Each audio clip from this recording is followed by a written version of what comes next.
আসসালামু আলাইকুম। আমি ডক্টর কাউসার। আজকের আলোচনার বিষয় হচ্ছে শিশুর জন্য ভিটামিন ডি। প্রথমেই আসি ভিটামিন ডি এর কাজ। একজন শিশুর জীবন ছন্দময় রাখতে ভিটামিন ডি এর প্রয়োজন এবং ভিটামিন ডি ক্যালসিয়াম এবং ফসফেটের মাত্রা নিয়ন্ত্রণ করে শরীরের হাড়কে শক্ত এবং মজবুত রাখে। ভিটামিন ডি শরীরের রোগ প্রতিরোধ ক্ষমতা বাড়ায় এবং আমাদের শ্বাসকষ্টজনিত রোগ যেমন ব্রঙ্কিয়াল অ্যাজমা এবং অ্যালার্জি নিয়ন্ত্রণে সাহায্য করে। এখন আসি ভিটামিন ডি এর অভাবে আমাদের শরীরে কি হয়। ভিটামিন ডি এর শরীরের অভাবে আমাদের হাতের, পায়ের এবং পাঁজরের হাড়গুলো নরম হয়ে যায় এবং আমাদের অঙ্গের বিকৃতি ঘটায় এবং এটাকে বলা হয় রিকেটস।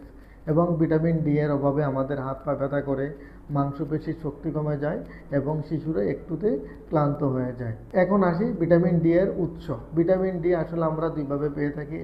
এক নাম্বার হচ্ছে রোদের মাধ্যমে আমাদের ত্বকে ভিটামিন ডি তৈরি হয় এবং 2 নাম্বার উৎস হচ্ছে খাবার।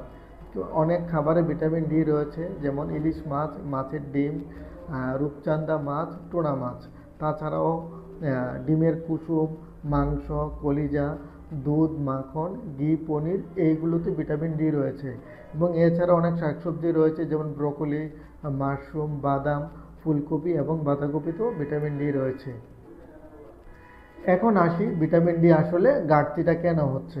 আমাদের শিশুরা, বিশেষ করে শহরের শিশুরা বাসার মধ্যে থাকতেছে, ওদের রোদে খুব কম যাওয়া হচ্ছে।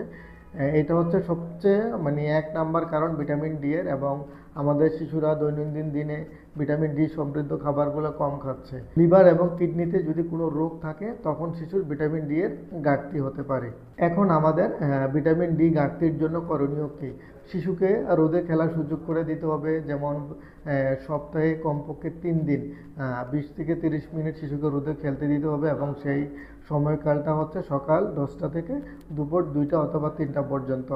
এবং যেই শিশুরা মায়ের বুকের দুধ খাচ্ছে তাদেরকে মা এবং শিশুসহ দুইজনকেই রোদে যাওয়ার সুযোগ করে দিতে হবে। প্রতিদিন শিশুকে কিছু না কিছু ভিটামিন জাতীয় খাবার দিতে হবে। তাছাড়াও 1 বছর পর্যন্ত শিশুকে আমরা ভিটামিন ডি সাপ্লিমেন্টেশন দিতে পারি এবং 1 বছর পর ডাক্তারের পরামর্শ অনুযায়ী আমরা শিশুকে ভিটামিন ডি দিতে পারি। আশা করছি আজকের ভিডিওতে ভিটামিন ডি এর অভাব, ভিটামিন ডি এর কাজ, ভিটামিন ডি এর উৎস এবং ভিটামিন ডি এর অভাবে কি হয় এবং আমাদের করণীয় কি, এই ব্যাপারগুলো সব বাবা মা নিজেরা একটু নিজের সন্তানের প্রতি যত্নশীল হবেন এবং ভিটামিন ডি এর ঘাটতির যেন অভাব না হয় সেই দিকে লক্ষ্য রাখবেন। আসসালামু আলাইকুম।